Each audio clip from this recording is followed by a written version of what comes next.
अस्सलाम वालेकुम नाज़रीन, ख़बर माते शेयर कई पिया हैदराबाद में क्राइम रिपोर्टर अलीगुल जोखियो मूजिब Sindh integrated emergency and health services 11-22 सहस पारां नौजवाननि के मुस्तक़बिल जे चैलेंजनि लाइ तैयार करण जे मक़सद सां 3 ॾींहं वारे youth empowerment summit Sindh programme में शानदार शिरकत।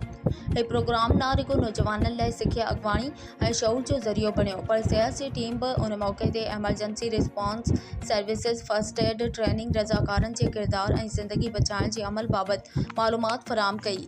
Sindh integrated emergency and health service जो स्टॉल नौजवाननि जी तवज्जो जो मरकज़ रहियो, जिते शिरकत कंदड़नि खे एमरजेंसी सर्विस जी अफ़ादियत, वक़्तायत, रिस्पॉन्स ऐं कॉल सेंटर 11-22 जे कम करण वारे तरीक़े बाबति आगाही ॾिनी वई।